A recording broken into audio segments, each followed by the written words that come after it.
Elementalist is definitely a zoner. Having come off from Scythe Guard, I can safely say that he's one of the easier classes to pick up and learn to PvP with. But I can also say that his combos are trash. He ain't wielding that magic staff cause he's casting super fancy spells. He needs that stick to support himself on that crutch. His leaky combos aren't holding anything. But I digress. We'll cover that when we get to them. Unlike other classes, the Elementalist's basic attack combos are extremely unreliable and prone to dropping the target, either because it has next to zero hit stun, or because their tiny hitboxes completely whip the targets. He can launch skills from up in the air just fine, but aerial combos are no good for this guy. Elementalist has only one reliable basic combo, a skill catch, followed by 4 basic attacks, and repeat. And honestly, that's all he needs. Elementalist has 4 big skills that he can use to zone out the targets from a safe distance, 3 of which are also useful for setting up a combo. These skills are the level 25 skill, Falling Stars, the level 40 skill, Spiritual Harness, Thunder, the level 10 skill, Thunderbolt Bird, and the level 55 skill, Thundercore Conversion. Falling Stars is the biggest and most reliable skill in the Mage's toolkit. It boasts medium armor and a long range, and an AoE wide enough to shoot down attackers approaching from the sky. Normally, this skill has an animation sequence that can potentially give your targets enough time to escape the blast radius.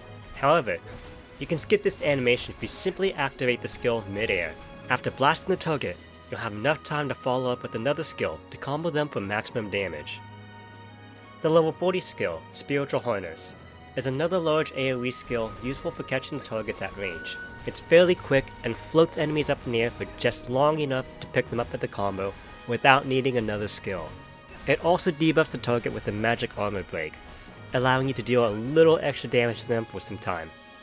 The level 10 skill, Thunderbolt Bird, is just as flexible as it is useful for catching.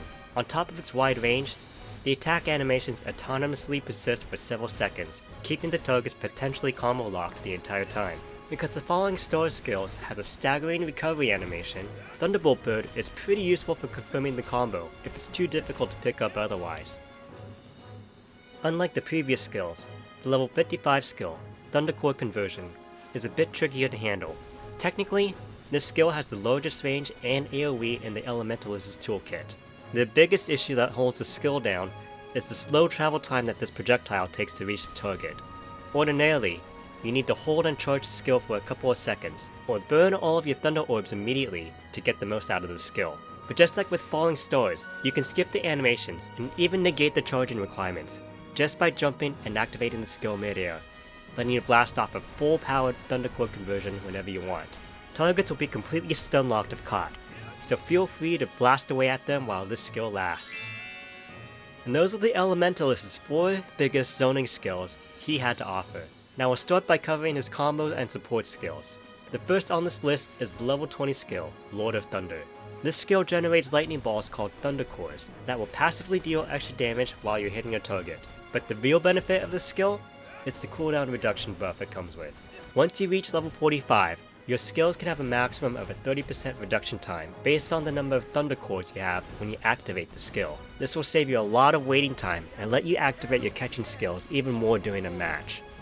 The most basic level 1 skill, Icy Thrust, is a bundle of goodness in a small package. It's pretty efficient, packing decent damage for its cost, and it tracks the targets a good distance away. Combos or poking, it's a versatile skill. The hit stun it provides is rather weak, but with 7 hits to work with, it can be just enough to hold a running target in place long enough for your meteors to hit their mark. It also has an extremely low cooldown, letting you use the skill multiple times in a single combo. Another basic level 1 skill, Lightning Blade, is a rare skill in the Elementalist's toolkit to have medium super armor. However, it's short and it's got no breaking ability, so don't go challenging a berserker to a brawl like this. The real value in the skill is its ability to close the gap on your target, either to let you combo them or to put yourself in range to catch them with another skill. The last of the basic level 1 skills, Vortex, is probably the least useful of them. It's a weak skill with a small range, and Lightning Blade is probably better if you just need to combo, but if you're lucky, you might be able to catch somebody with it. Void Sphere, a level 5 skill, is an interesting one. Another one of Elementalist's quick, medium armored skills. It's not the fastest or the largest attacks, but it is useful enough to consider using if you need an extra skill just to help you out with your zoning games or combos. Similar to the Lightning Blade, Mana Surge is a level 35 skill with medium armor that can close the gap on targets. However, unlike Lightning Blade, this skill only pushes back targets instead, so you can't use this to save your combos, and the cooldown is 4 times longer than Lightning Blade. With all this in mind, you'd think that there's no reason to use the skill at all. What's unique about Mana Surge is that it can hit targets even when you're in the air, meaning that you can use the skill to safely approach your targets while setting up for your next attack. And this is the perfect transition for the next skill, Lava Eruption. It's essentially a wide-ranged melee skill that also comes equipped with medium armor for protection. Normally, you would be pretty hard pressed to get within range for this skill to safely hit anything. However, a skill like Mana Surge can allow you to safely approach the target and literally rain down fire on their heads. The skill also has a lot of single-hit burst damage, making it ideal to use as a combo finisher. When it comes to PvP, Elementalist honestly has some of the best ultimates in the game. Their first ultimate, Arcane Inferno, conjures a fire tornado at your location, which you can move around. Most of the time, this skill is best used as a powerful defensive tool to punish and counterattack over-aggressive chasers. If you're feeling a little aggressive yourself, you can hold down the skill button and change its activation point towards any direction you want. However, the controls for this are very unintuitive to say the least.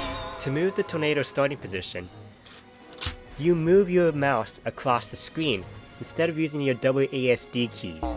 And after you use the skill, then you swap back over to the WASD keys to control the tornado. Weird, right?